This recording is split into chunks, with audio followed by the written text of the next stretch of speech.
നമ്മുടെ തൃശ്ശൂർ ടൗണിനടുത്ത് വീട് വെക്കാൻ വേണ്ടിയിട്ട് ഒരു പെർഫെക്റ്റ് പ്ലോട്ട് തപ്പി നടക്കുകയാണ് നിങ്ങൾ. അങ്ങനെയുള്ള ഒരു കിഡിലും പ്ലോട്ട് വന്നിട്ടുണ്ട്. നമ്മുടെ വിയൂര് പാടൂക്കാടാണ് ഈ ഒരു പ്ലോട്ട് വരുന്നത്.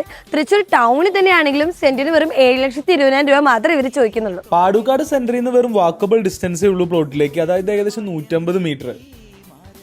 ഈ ഒരു പ്ലോട്ട് വരുന്നത് 13.5 സെന്റാണ്. ടൗണിൽ തന്നെയാണെങ്കിലും അതിന്റെ ബഹളങ്ങളും കാര്യങ്ങളും ഒന്നും ഇല്ല. നിങ്ങൾക്ക് പീസ്ഫുൾ ആയിട്ട് താമസിക്കാം. നമുക്ക് ഇത്രയും സ്ഥലമുള്ളതുകൊണ്ട് തന്നെ നമുക്ക് വീടിനൊപ്പം ഒരു ഗാർഡനും സ്വിമ്മിംഗ് പൂളൊക്കെ സെറ്റ് ചെയ്യുകയാണെങ്കിൽ പെർഫെക്റ്റ് ആയിരിക്കും. ടൗൺ അടുത്തായതുകൊണ്ട് തന്നെ സ്കൂൾസും കോളേജസും ഒക്കെ തൊട്ടടുത്ത് തന്നെ ഉണ്ട്. അതായത് ചിന്മയം സ്കൂളിലേക്ക് ഇവിടുന്ന് വെറും 1 കിലോമീറ്റർ ഉള്ളൂ. അതേപോലെ ഗവൺമെന്റ് എഞ്ചിനീയറിംഗ് കോളേജിലേക്കാണെങ്കിൽ 2 കിലോമീറ്റർ. പിന്നെ വിമല കോളേജ് തൊട്ടടുത്ത് തന്നെയാണ് വരുന്നത്. ഇനി ആക്സസിബിലിറ്റി ആണ് നിങ്ങൾ നോക്കുന്നതെങ്കിൽ നമ്മുടെ റെയിൽവേ സ്റ്റേഷനിലൂടെയും KSRTCയിലൂടെയും വരെ 4 കിലോമീറ്ററേ ഉള്ളൂ. വടക്കേ ചാനലിലേക്ക് 3 കിലോമീറ്റർ, കൊച്ചി എയർപോർട്ടിലേക്ക് 54 കിലോമീറ്റർ. അത് മാത്രമല്ല ദയ ഹോസ്പിറ്റലും അശ്വിനി ഹോസ്പിറ്റലും തൊട്ടടുത്ത് തന്നെയാണ്. ഈ ഒരു ഏരിയയിൽ വെള്ളത്തിന്റെ യാതൊരു ബുദ്ധിമുട്ടുമില്ല. അത് മാത്രമല്ല ഈ ഒരു പ്ലോട്ടും അതിലൊക്കെ കെട്ടി വെൽ മെയിൻറ്റൈൻഡ് ആണ്. അർജന്റ് സെയിൽ ആയതുകൊണ്ടാണ് ടൗണിലാണെങ്കിൽ ഈ ഒരു എമൗണ്ടിന് സെയിൽ ചെയ്യുന്നത്. ഇപ്പോൾ ഈ ഒരു പ്ലോട്ടിനെ കുറിച്ച് കൂടുതൽ അറിയാൻ വേണ്ടിയിട്ട് താഴെ കാണുന്ന നമ്പറിൽ എത്രയും പെട്ടെന്ന് കൊണ്ടുവരുത്തുള്ളൂ.